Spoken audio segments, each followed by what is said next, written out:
If you're not building muscle, one of the reasons could be that you're not using this system of progression, that you're just doing the same sets and reps and weights and perhaps even the same exercises over and over and over again. So your muscles are not getting enough stimulus in order to grow. Now that doesn't mean that you want to change your program too frequently, because that can also be a reason why you're not building muscle. If you're constantly changing, your muscles don't have time to adapt and grow. So generally about 4 to 6 weeks is recommended for when you should change your program. And this doesn't need to be a major change. It may just be sets or reps, or it might be changing the muscle groups and how you're hitting them each week. But if you're constantly lifting the same weights and only doing the same exercises, then you're not going to get further muscle growth. Now, I recently did a video about progressive overload, so I go into more detail there. Progressive overload is a gradual increase in stress on the musculoskeletal and your nervous system. And that stress produces muscle adaptation. And that's what you're looking for,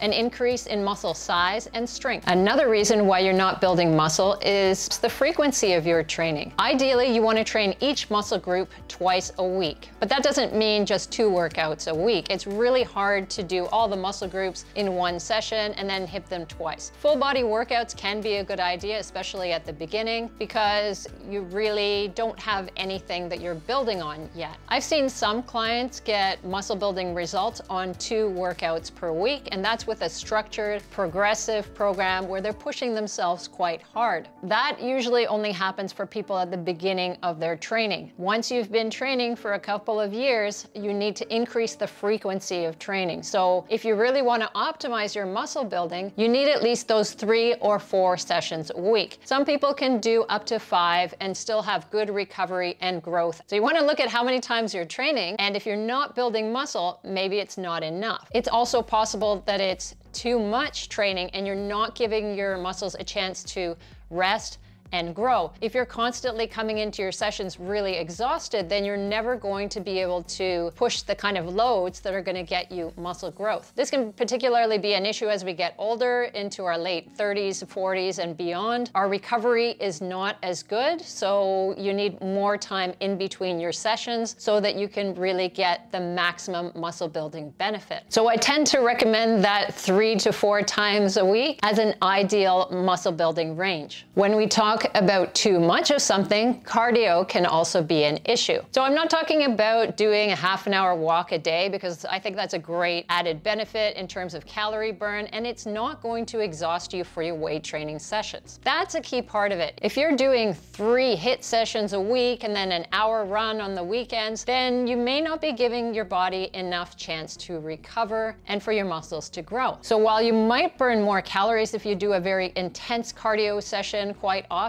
it can be a little overwhelming to your nervous system, because recovery is not just physical, but also nervous system recovery, and then it becomes a mental thing too. If you're hitting the gym, but you're really not able to push yourself, then you're never going to be able to get the muscle building results that you want. You need to enter the gym with fairly fresh most of the time, so that you can really apply as much intensity as you can to that weight training session. So you can certainly include cardio as part of your program, but the main thing is that you don't do so much that it impacts your recovery for your strength training session. It's actually better to do the lower intensity cardio so as not to interfere with your weight training. Another reason why you can't build muscle could be because you're not getting in enough calories. Now, often people who consider themselves hard gainers don't have the biggest appetite. And I've worked with several of these people in the past, and when they tell me what they're eating, it just isn't enough. You need to have more than your maintenance if you're a lean person. So you need to be in a calorie surplus in order to build muscle. Now, you may or may not be tracking calories, but if you're finding that you're staying lean,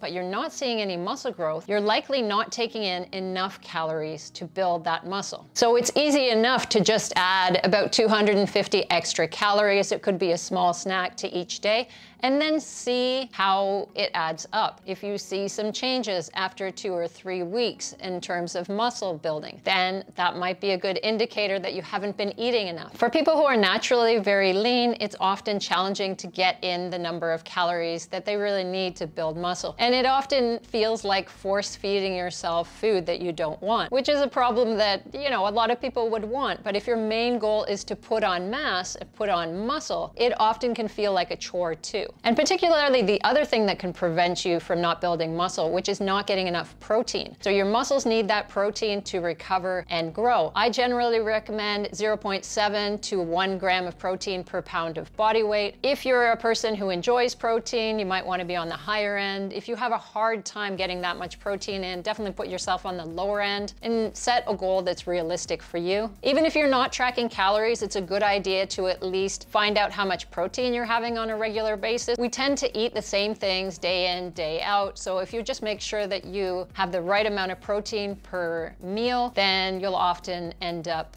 okay. If you're not actually getting the numbers for your protein, then an easy way of doing it is also for men 2 palm-sized amounts of protein per meal. So if you have 3 meals a day, you want 2 palm-sized amounts of protein each time. That kind of makes it proportional to your body size as well. So a large male will have larger hands, larger protein size. For women, probably 1 palm-sized amount of protein, maybe 1.5 if you're trying to put on a little bit more muscle. So that gives you kind of a rough idea that you're getting enough protein. Sometimes getting in that much protein can feel like a struggle, so protein shakes can be a reasonable option for many people. I created a video about choosing a good protein powder, so that might help you out there. Now, before I get to the most important reason why you're not building muscle, I want to remind you of one thing. Be patient. Muscle building takes time. It takes a consistent effort with your training, with your protein and the calories in order to see the results. Weight loss is actually relatively simple. You get yourself into a calorie deficit and you're going to start to see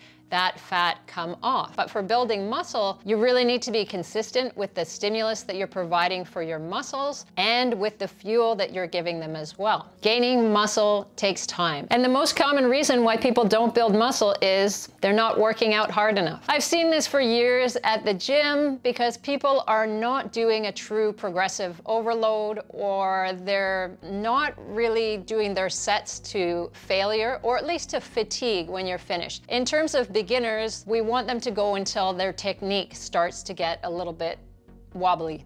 When the technique fails, that's when you stop your set. But a lot of people are doing 3 sets of 10 with a weight that they could do for 20 reps. And that's not going to get you the result that you want. A lot of people also spend tons of time scrolling on their phone or distracted, so they're not really getting that mind-muscle connection and pushing their muscles to whatever their muscles can do. I know people hate to hear this because it does put the onus on you to really push yourself and make sure that you're getting the most out of your sessions, but I've seen in gyms that most people don't. So they're not going to get the muscle building progress unless they really put the focus and effort into each session. You don't have to train to complete failure each time, but you need to feel most of your sessions. Obviously, there'll be times when you take it a little bit easier in order for your muscles to recover, but then you need to put in a genuine effort the next time you're working out. So there may be ups and downs in your training, and no one's expecting linear progress. That doesn't happen with muscle building, and generally not with weight loss either. But overall, it takes a lot of effort. Building muscle is hard. If you're not pushing yourself hard, then that might be the reason why you're not building muscle. Please hit the like button if anything I said was useful. And if you have any questions, please leave them in the comments.